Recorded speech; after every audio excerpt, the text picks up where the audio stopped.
یہ حضور اکرم صلی اللہ علیہ وآلہ وسلم کی ایک واضح ترین اور سچی ایک حدیث پاک ہے جس کا میں مفہوم عرض کر رہا ہوں کہ یہ والدین یا ہمارے آبا و اجداد یا جتنے بھی اہل ایمان فوت ہوتے ہیں قبروں کے اندر دنیا والوں کا وہ انتظار کرتے ہیں کہ کوئی تو ہوگا جو ہاتھ اٹھا کر ان کے لیے بخشش و مغفرت کی دعا کرے گا۔ لہٰذا یہ جملہ بڑا قابل غور اور بڑا قیمتی ہے، اور اس میں کوئی شک نہیں کہ جب بھی اولاد کی طرف سے، والدین کی طرف سے، ان کے بھائیوں کی طرف سے، بہنوں کی طرف سے، رشتہ داروں کی طرف سے اور اعزاء اقارب کی طرف سے دعا کے چند جملے قبر والوں کو پہنچ جاتے ہیں تو تب ان کا انتظار ختم ہوتا ہے۔ تو خوش نصیب ہے وہ جنہیں دعائیں پہنچتی ہیں اور بخشش اور مغفرت کی دعاؤں کے ذریعے انہیں فائدہ ہوتا ہے، عذاب قبر سے نجات ملتی ہے، عذاب قبر سے چھٹکارا ملتا ہے، بخشش اور مغفرت کا سامان قبر کے اندر پیدا ہو جاتا ہے۔ لیکن جن بیچاروں کے لیے پیچھے رہنے والا کوئی بھی دعا نہ مانگنے والا ہو تو پھر ان کی غمگینی اور ان کا اداس پن یہ بڑھ جاتا ہے، مسلسل انتظار میں ہوتے ہیں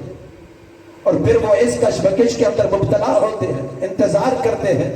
کہ کاش کوئی ہمارے لیے بھی بخشش اور مغفرت کی دعا کرنے والا ہوتا، کاش کوئی ہمارے لیے بھی فاتحہ پڑھنے والا ہوتا، سورہ اخلاص پڑھنے والا ہوتا، قرآن خوانی کرنے والا ہوتا، صدقہ خیرات کرنے والا ہوتا۔ تو لہٰذا یہ ایک حقیقت ہے کہ وہ روحیں خوش نصیب ہیں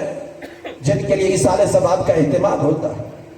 بلکہ وہ اولاد بھی خوش نصیب ہے جو اپنے والدین کے لیے ایصال ثواب کا اہتمام کرتی ہے کہ اگرچہ ایصال ثواب کے لیے کلخانی کے موقع پر، برسی کے موقع پر، 40ویں کے موقع پر اور اس طرح کی محافل کے ذریعے ایصال ثواب کیا جاتا ہے، لیکن یقین جانیے ایک عظیم نکتہ ہے جسے ہم اگنور کر چکے، فراموش کر چکے، اسے جاننے کی اور اس پہ توجہ دینے کی بڑی ضرورت ہے کہ بلا شک و شبہ یہ صدقہ جاریہ اس کا بڑا فائدہ ہو، لیکن میں ان حضرات کو فوکس کرنا چاہتا ہوں اور متوجہ کرنا چاہتا ہوں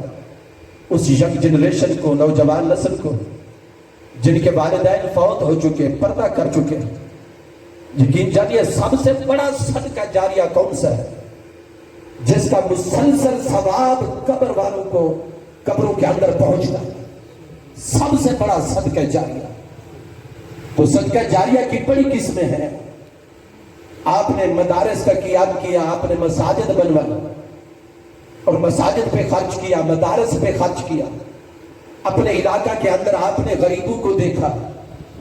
دکھیوں کو دیکھا، پریشان حال لوگوں کو دیکھا،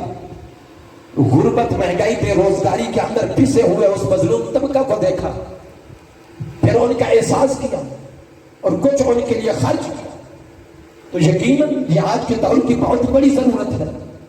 لیکن میں یہ عرض کر رہا ہوں سب سے بڑا صدقہ جاریہ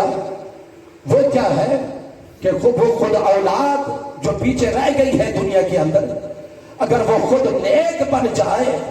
خود نیک بن جائے اور خود نمازی بن جائے، پابند صوم و صلات بن جائے اور نیکیوں پر عمل کرنے والی بن جائے، بھلائیوں پر عمل کرنے والی بن جائے اور اعمال صالحہ کرنے والی بن جائے، نافرمانی سے بچ جائے، بے حیائی سے بچ جائے، فحاشی عریانی سے بچ جائے اور دنیا کے لاغ و لعب سے بچ جائے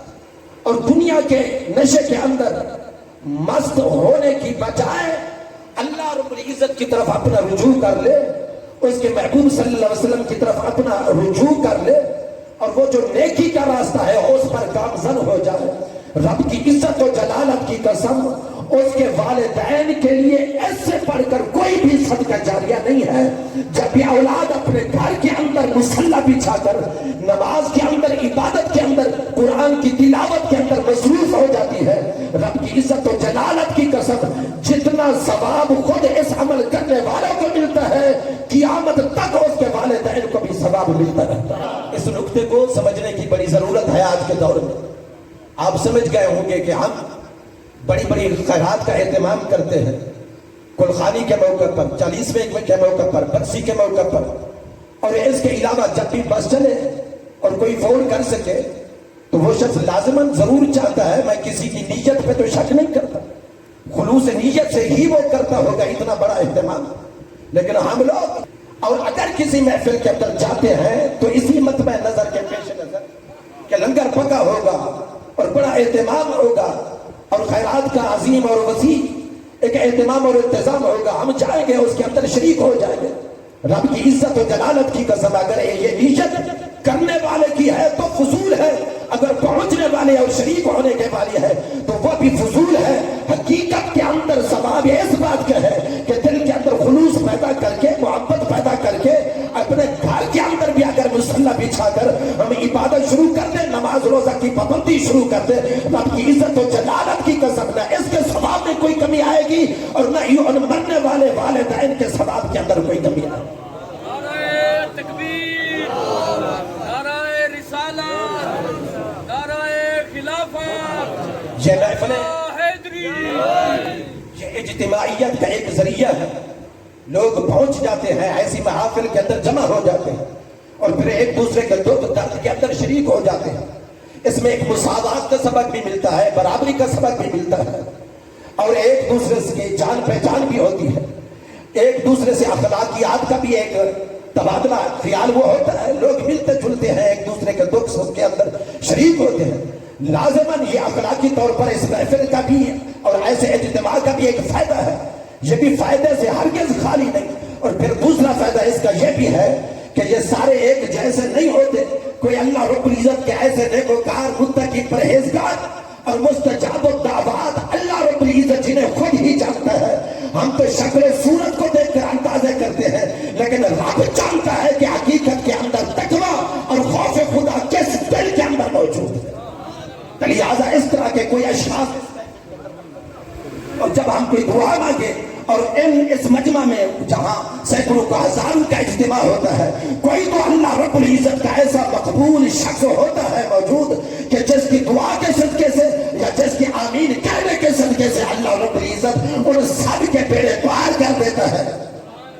اس لیے اس اجتماعی محفل کا یہ بھی فائدہ ہے. لیکن میں دوبارہ عرض کر دوں، سب سے زیادہ ضروری یہ ہے کہ خود اولاد نیک ہو جائے اور نیکی کے راستے پر گامزن ہو جائے تو پھر سونے پہ سہاگا ہے کہ اپنا اعمال نامہ بھی وہ بڑھا